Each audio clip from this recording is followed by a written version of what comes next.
அனைவருக்கும் வணக்கம். ஒரு நாள் மனிதனுக்கும் வானத்திற்கும் ஒரு போட்டி நடைபெறுகிறது.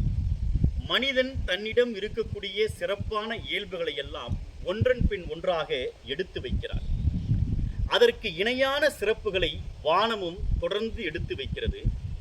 போட்டி கடுமையாக தொடர்கிறது. மனிதன் அப்போது ஒன்றை எடுத்து வைக்கிறான்.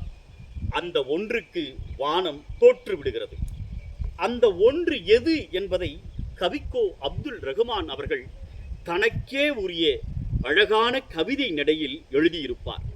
அந்த கவிதையை நான் உங்களோடு இப்போது பகிர்ந்து கொள்ள விரும்புகிறேன். ஒரு நாள் எனக்கும் வானத்திற்கும் போட்டி நடந்தது.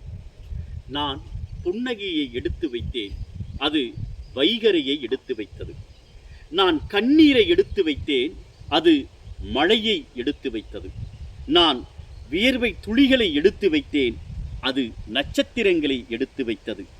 நான் கோபத்தை எடுத்து வைத்தேன், அது வெயிலை எடுத்து வைத்தது. நான் காதலை எடுத்து வைத்தேன், அது நிலவை எடுத்து வைத்தது. நான் எண்ணங்களை எடுத்து வைத்தேன், அது மேகங்களை எடுத்து வைத்தது. நான் எழுத்தை எடுத்து வைத்தேன், அது மின்னலை எடுத்து வைத்தது. நான் பேச்சை எடுத்து வைத்தேன், அது இடியை எடுத்து வைத்தது. நான் கவிதையை எடுத்து வைத்தேன், அது வானவில்லை எடுத்து வைத்தது. நான் உறக்கத்தை எடுத்து வைத்தேன், அது இருளை எடுத்து வைத்தது. நான் பெருமூச்சை எடுத்து வைத்தேன், அது புயலை எடுத்து வைத்தது.